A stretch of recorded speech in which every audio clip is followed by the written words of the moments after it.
World hypertension day निमित्त आपल्यासोबत आहेत डॉक्टर किशोर पारगावकर, छत्रपती संभाजीनगर इथून. स्वागत आहे डॉक्टर किशोर पारगावकर. नमस्कार, मी डॉक्टर किशोर पारगावकर. मी संभाजीनगरला हृदयरोग तज्ञ आणि फिजिशियन म्हणून गेल्या 40 वर्षापासून प्रॅक्टिस करतो. माझा पहिला प्रश्न आपल्याला आहे, हायपरटेन्शन पूर्णपणे बरं किंवा संपवता येतं का? असं आहे, ब्लड प्रेशर आपण जे सर्वसामान्यपणे पाहतो ते प्रायमरी हायपरटेन्शन असतं, म्हणजे त्याला मी इसेन्शियल हायपरटेन्शन म्हणतो. ते रिव्हर्स होणं अवघड असतं. ट्रीटमेंट घेतल्यामुळे ते कंट्रोलमध्ये राहतं, पण रिव्हर्स होणं अवघड असतं.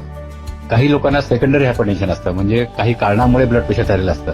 ते कारण जर आपण दूर केलं तर ते कम्प्लिटली क्युअर होऊ शकतं, ते रिव्हर्स होऊ शकतं. संपूर्ण कुटुंब मिळून हायपरटेन्शन पासून कसे बचाव करू शकते? त्यासाठी आपल्याला लाईफस्टाईल मॉडिफिकेशन, म्हणजे आपलं आपलं रहन सहन कसं आहे हे फार महत्वाचं आहे. आपल्या फॅमिलीत आपण काही नॉर्म्स सांभाळले पाहिजेत. उदाहरणार्थ आपल्या खाण्याबद्दल पहिल्यापासून आपण मीठ खाण्याची सवय कमी ठेवली पाहिजे, तेल कमी वापरलं पाहिजे. हे सगळ्या फॅमिलीसाठीच आवश्यक आहे. याचीच आपण सिस्टीम ठेवली तर आपल्यालाही होणार नाही, आपल्या मुलांनाही होणार नाही, त्याच्या पुढच्या जनरेशनला होणार नाही. कोणतीही सवय आपल्या फॅमिलीमध्ये असू नये. उदाहरणार्थ स्मोकिंग आहे, टोबॅको आहे, अल्कोहोल आहे, याच्यामुळे ब्लड प्रेशर होतं. त्याच्यामुळे लहानपणापासून चांगले संस्कार आपण आपल्या मुलांच्यावर केले पाहिजेत. आणि नियमित व्यायाम, चालण्यात व्यायाम असेल, योगासन असेल, वेट लिफ्टिंग असेल, व्यायामाची आवड सुद्धा आपण इन्कल्केट केली पाहिजे. जर चांगलं खाल्लं, चांगला व्यायाम केला आणि सवयीपासून दूर राहिलं आणि आपल्या फॅमिलीची ट्रेडिशन झाली तर आपण नक्कीच ब्लड प्रेशरला आपल्यापासून दूर ठेवू शकतो, किंवा जर झालं तर सहज कंट्रोल करू. गर्भधारणेदरम्यान हायपरटेन्शन धोकादायक ठरू शकतं का? प्रेग्नन्सीमध्ये जे हायपरटेन्शन असतं त्याचे दोन प्रकार असतात. काही जणांना आधीच ब्लड प्रेशर असतं आणि त्यात ते प्रेग्नंट होतात, आणि दुसरं असतात की त्यांना आधी काही नसतं तर प्रेग्नन्सीमुळे त्यांना ब्लड प्रेशर होतं. हे दोन्ही प्रकार, आधी ब्लड प्रेशर असेल तरी आणि प्रेग्नन्सीमध्ये ब्लड प्रेशर झालं, हे दोन्ही गोष्टी दोघांनाही वाईट आहेत. आईलाही वाईट आहेत आणि बाळाला सुद्धा डेंजरस असतात. त्याच्यामुळे त्यांची खूप काळजी घ्यावी लागते. त्यांचं सगळं काउन्सिलिंग करावं लागतं आणि त्यांना खूप चांगलं मॉनिटरिंग करावं लागतं. तर शेवटपर्यंत व्यवस्थित त्यांनी ब्लड प्रेशर ठेवलं तर सगळं सुरळीत होऊ शकतं. पण नॉर्मल माणसापेक्षा, नॉर्मल डिलिव्हरीपेक्षा ही डिलिव्हरी थोडीशी धोक्याची असते. बीपी नियंत्रणात ठेवून किडनीचे आजार पूर्णपणे टाळता येऊ शकतात का? जर किडनी डिसीज फक्त ब्लड प्रेशरमुळे झाला असेल तर ब्लड प्रेशर जर आपण कंट्रोल केलं तर नक्कीच किडनी डिसीज प्रिव्हेंट होतो. पण किडनी डिसीजचं फक्त ब्लड प्रेशर हेच कारण नाहीये. जनरली ज्यांना रक्तदाब असतो, त्यांना डायबिटीस पण असतो, त्यांना अजूनही काही रिस्क फॅक्टर्स असतात. हे सगळे रिस्क फॅक्टर्स कंट्रोल केले, मधुमेह कंट्रोल ठेवला, ब्लड प्रेशरही कंट्रोल केलं तर किडनी डिसीज प्रिव्हेंट करता येतो. जर यांना काही दुसरं नसेल, फक्त ब्लड प्रेशर झाले ते आपण कंट्रोल ठेवलं आणि दुसरा कोणताच रोग नसेल तर नक्कीच किडनी डिसीज प्रिव्हेंट करता येतो. संपूर्ण कुटुंब मिळून हायपरटेन्शन पासून कसे बचाव करू शकते?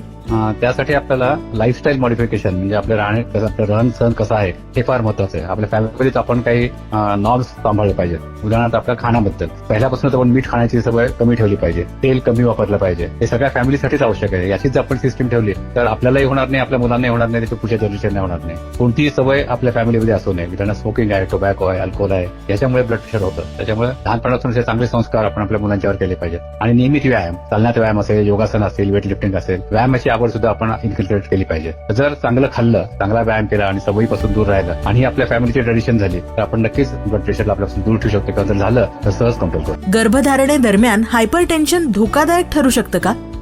प्रेग्नन्सीमध्ये जे हायपरटेन्शन असतं त्याचे दोन प्रकार असतात. काही जणांना आधीच ब्लड प्रेशर असतं आणि त्यात ते प्रेग्नंट होतात, आणि दुसरं असतात की त्यांना आधी काही नसतं तर प्रेग्नन्सीमुळे त्यांना ब्लड प्रेशर होतं. हे दोन्ही प्रकार, आधी ब्लड प्रेशर असेल तरी आणि प्रेग्नन्सीमध्ये ब्लड प्रेशर झालं, हे दोन्ही गोष्टी दोघांनाही वाईट आहेत. आईलाही वाईट आहेत आणि बाळाला सुद्धा डेंजरस असतात. त्याच्यामुळे त्यांची खूप काळजी घ्यावी लागते. त्यांचं सगळं काउन्सिलिंग करावं लागतं आणि त्यांना खूप चांगलं मॉनिटरिंग करावं लागतं. तर शेवटपर्यंत व्यवस्थित त्यांनी ब्लड प्रेशर ठेवलं तर सगळं सुरळीत होऊ शकतं. पण नॉर्मल माणसापेक्षा, नॉर्मल डिलिव्हरीपेक्षा ही डिलिव्हरी थोडीशी धोक्याची असते. बीपी नियंत्रणात ठेवून किडनीचे आजार पूर्णपणे टाळता येऊ शकतात का?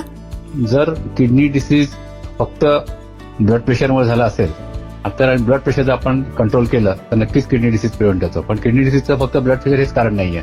जनरली ज्यांना रक्तदाब असतो, त्यांना डायबिटीस पण असतो, त्यांना अजूनही काही रिस्क फॅक्टर्स असतात.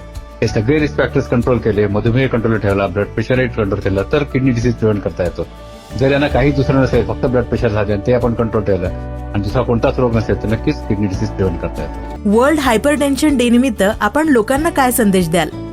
मित्रांनो, मी हे सांगू शकतो की ब्लड प्रेशर किंवा उच्च रक्तदाब हा सायलेंट किलर आहे. म्हणजे तुम्हाला ब्लड प्रेशर झालं हे कळत नाही. कित्येक पेशंट आमच्याकडे काही कारणाने येतात, ब्लड प्रेशर पाहिलं तेव्हा ब्लड प्रेशर 200, 250, 180 असतं. त्यांना त्याचा काहीच पत्ता नसतो, कारण ते सायलेंट किलर आहे. सायलेंट किलर म्हणजे रक्तदाब वाढलेला असतो पण त्याची सिम्पटम्स काहीच नसतात. फक्त 5-10% लोकांनाच चक्कर येणं, डोकं दुखणं वगैरे असतात. 90% लोकांना रक्तदाब असूनही काही कळत नाही. त्याच्यामुळे हे जर आपल्याला टाळायचं असेल तर आपण चांगल्या सवयी ठेवल्या पाहिजेत.